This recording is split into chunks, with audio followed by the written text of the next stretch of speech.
Welcome to another video by Kilio Corey's Fish Room. Today we're going to prepare eggs of Fundulopanchax gardneri McCurdy for shipping. McCurdy is a location of gardneri from Nigeria, and it has been available in the Australian hobby in the last few years. Here in the photography tank we have two male McCurdy displaying to each other.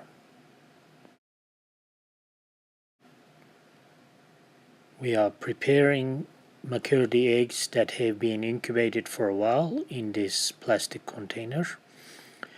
If you want to see how we prepare and store the eggs, watch our other video on Gardneri albino, how we prepare the eggs. But you can see some eggs that are developing in this container, and what we're going to do is we're going to use some of these eggs to send to their new owners. Normally using Ziploc bags is quite a good option. All you have to do is open the Ziploc bag using a spoon, picking up peat moss and the eggs and putting them in the Ziploc bag, and then sealing the Ziploc bag, having it ready for shipping. But today we are going to use this glass vial to ship the eggs, because the eggs are a bit further along in their development, and I do not want the eggs to get compressed or squished in transit. And going to use these tweezers that comes in a dissecting kit to move the peat moss and the eggs into the vial.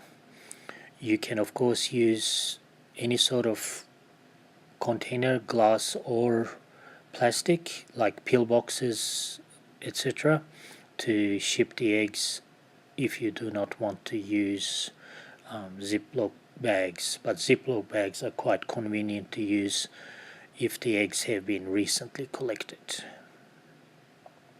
First though, I pick peat moss without the eggs for the first layer of material in the vial, so I don't want the eggs to be at the very bottom.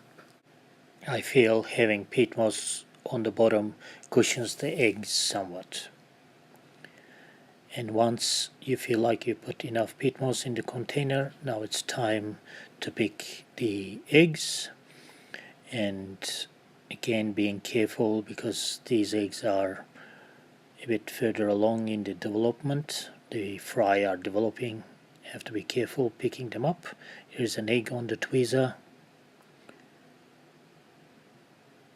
into the vial.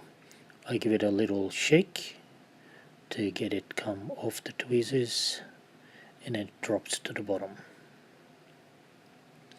And then obviously repeating the process with the next egg with a bit of peat moss and just having it drop in. And this way I can actually count the number of eggs that are going into the vial. And here you can see the eggs inside the vial already, and we are going to keep repeating the process. It's important to note that I am just dropping the peat moss and the eggs into the vial, and I'm not actually pushing down eggs or the peat moss, creating compression within the container. And this way the eggs are preserved and not get damaged while in the container, but also in transit as well. So looking at the eggs from a different angle, the way I pick them up, I actually don't pick up the eggs themselves. I pick the peat moss from underneath the egg, lifting the egg itself, and then it goes into the vial, and then giving it a little shake for them to drop. This way, because you're not directly touching the egg, chances of damaging the developing embryo is very little.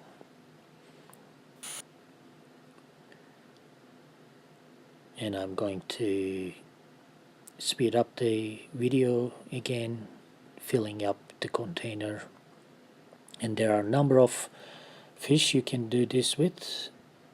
Pretty much all non-annual killifish eggs can be shipped this way. Obviously annual killifish eggs is a bit different.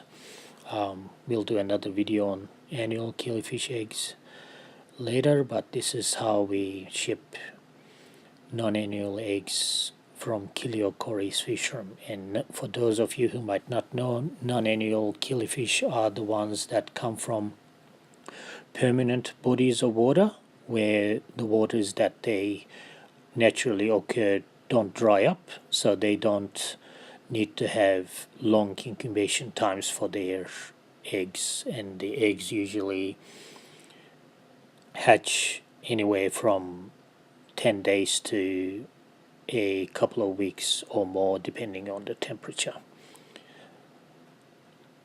And when the vial is full, I have put 25 eggs in this vial, and at the very top again I put peat moss without the eggs to fill to the top to reduce the amount of movement within the container. And here you might be able to see some of the eggs in the vial, and this is now getting ready to be shipped. Only a couple of steps left. The next stage of shipping obviously is packaging. Here's our eggs again in peat moss in the container. Today I'm actually sending another little vial with microworms to the recipient of these eggs. They mentioned that they do not have microworm culture. They do hatch brine shrimp, but if they do not hatch brine shrimp regularly, microworms are actually a good option to have, both as a backup but also a primary source of food for the initial little period for fry. So I use bubble wrap,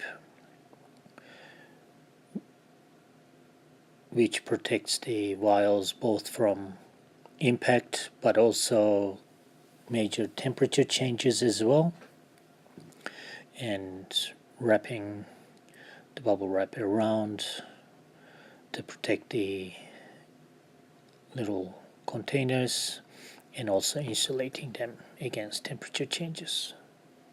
Lots of sticky tape. Obviously the video is sped up a little bit here. I like to use a lot of sticky tape, not to make it difficult for the person who's trying to unpack, but to make the package secure. And then that goes into a satchel, and these eggs are going to be shipped express to their destination. And we will be doing another video on what to do with the eggs once you receive them. Thank you for watching this video by Kiliokoris Fish Room. And if you're enjoying our videos, please subscribe to our channel. Thank you.